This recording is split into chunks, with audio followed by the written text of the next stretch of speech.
Hello, എന്നെ ഉണ്ട് പിന്നെ എല്ലാവരും സുഖമായിരിക്കുന്നോ? ഇത് ക്രിസ്മസ് ഡേ മോർണിംഗ്. കുട്ടികൾ എണീറ്റ് അവരുടെ സ്റ്റോക്കിങ് എല്ലാം ഓപ്പൺ ചെയ്തിട്ട് അതിനകത്ത് എന്തൊക്കെ ഗിഫ്റ്റാണ് ഞാനും ഏട്ടനും വെച്ചിരിക്കുന്നതെന്നൊക്കെ ശരിക്കും നോക്കുകയാണ്. ശരിക്കും അവർക്ക് നല്ലൊരു ഫൺ ഡേ തന്നെയാണ് ക്രിസ്മസ് മോർണിംഗ് എന്ന് പറയുന്നത്. കാര്യം ഗിഫ്റ്റ്സ് ഒക്കെ കിട്ടുകയല്ലേ. ഈവൻ ദോ നമ്മൾ അവർക്ക് എന്താ പറയുക ഹോൾ ഇയർ ഗിഫ്റ്റ് വാങ്ങുന്നുണ്ടെങ്കിലും അവർക്ക് ഈ ക്രിസ്മസിൻ്റെ അന്ന് രാവിലെ കാണുന്ന ഗിഫ്റ്റ് എന്ന് പറയുന്നത് അതൊരു ഭയങ്കര സന്തോഷം തന്നെയാണ്. അപ്പം ഞങ്ങൾ അതിന് ശേഷം ഒന്ന് പുറത്തൊക്കെ പോയി. ഇത് കണ്ടോ, ഞങ്ങളുടെ നൈബേഴ്സിൻ്റെ ക്രിസ്മസ് ലൈറ്റ്സ് ഒക്കെയാണ് കേട്ടോ. എന്ത് ഭംഗിയല്ലേ, എന്ത് രസമായിട്ട് ചെയ്തേക്കുന്നത്. നിങ്ങൾ കഴിഞ്ഞ വീഡിയോയിൽ കണ്ടിട്ടില്ല, ഞങ്ങൾ നന്നായി ഇത്തവണ ക്രിസ്മസ് ഒക്കെ ഡെക്കറേറ്റ് ചെയ്തിട്ടുണ്ടായിരുന്നു. കാര്യം അത് ശരിക്കും കുട്ടികൾക്കും ഒരു സന്തോഷം തന്നെയാണ്. ക്രിസ്മസ് ആ ഒരു സീസൺ എന്ന് പറയുന്നത് തന്നെ ഫുൾ ഓഫ് ലൈറ്റ്സ് ആണ്. എനിക്ക് ഈ കാറ് ഞങ്ങളുടെ നൈബർ ഡെക്കറേറ്റ് ചെയ്ത് ഭയങ്കര ഇഷ്ടമായി കേട്ടോ.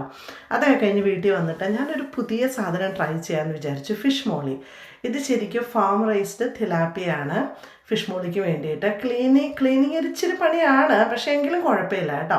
എന്നിട്ട് ഞാൻ അതിനിങ്ങനെ ചെറിയ പീസസ് ആയിട്ട് മുറിച്ചു. എന്നിട്ട് ഇങ്ങനെ ചെറിയൊരു നൈഫ് കൊണ്ട് അങ്ങനെ കണ്ടോ ചെറുതായിട്ട് സ്ലിറ്റ്സ് ഇട്ടു. എന്നിട്ട് മാരിനേറ്റ് ചെയ്യാൻ വേണ്ടിയിട്ട് മഞ്ഞൾപ്പൊടി, കുരുമുളക് പൊടി, ഉപ്പ്, നാരങ്ങാനീര് ഇത്രയും ഒഴിച്ചിട്ട് കണ്ടോ ഇതുപോലെ ഒരു സ്ലറി പോലെ ഉണ്ടാക്കി അത് ഫിഷ് ഏകദേശം ഒരു 30 മിനിറ്റ്സ് അതിനകത്ത് മാരിനേറ്റ് ചെയ്ത് വെച്ചു. ഇതിനകത്ത് നമ്മൾ ചുവന്ന മുളക് ഉപയോഗിക്കുകയില്ല കേട്ടോ. കണ്ടോ, ഇനി ഞാൻ ആക്ച്വലി ഇതെന്താ ചെയ്തതെന്ന് വെച്ചാൽ ഒരു ഫ്രീസറിലാണ് കുറച്ച് നേരം വെച്ചത് കേട്ടോ, മാരിനേറ്റ് ചെയ്യാൻ പെട്ടെന്നാവും. എന്നിട്ട് ഇതിനെ എന്താ പറയുക ഒന്ന് ഷാലോ ഫ്രൈ ചെയ്തെടുത്തു, കുറച്ച് കറിവേപ്പിലൊക്കെ ഇട്ടിട്ട്. ഈ ഷാലോ ഫ്രൈ ചെയ്തെടുത്ത ഫിഷാണ് നമ്മൾ ഫിഷ് മോളി ഉണ്ടാക്കാനായിട്ട് ഉപയോഗിക്കുന്നത്. ഇതിങ്ങനെ തന്നെ കഴിക്കാൻ ഭയങ്കര ടേസ്റ്റാണ് കേട്ടോ.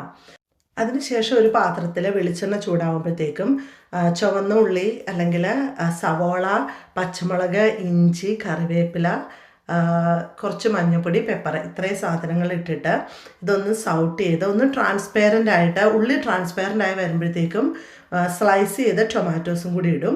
അതൊന്ന് നന്നായിട്ടൊന്ന് വഴണ്ടി വരണം. അപ്പോഴേക്കും 2 ക്യാന് തേങ്ങാപ്പാൽ ഒഴിച്ചു. ഈ തേങ്ങാപ്പാൽ ഒഴിച്ച് ഇത് തിളച്ച് വരുമ്പോഴത്തേക്കും മീനിട്ട് ആ സൊല്യൂഷൻ ഒന്ന് തിളച്ച് വരുമ്പോഴത്തേക്കും കാര്യം ഓൾറെഡി എല്ലാം വെന്തതല്ലേ, അപ്പോഴേക്കും നമ്മൾ കുറച്ച് ഒരു തക്കാളിയും കൂടി സ്ലൈസ് ചെയ്തിട്ട് കഴിഞ്ഞാൽ ഫിഷ് മോളി റെഡി.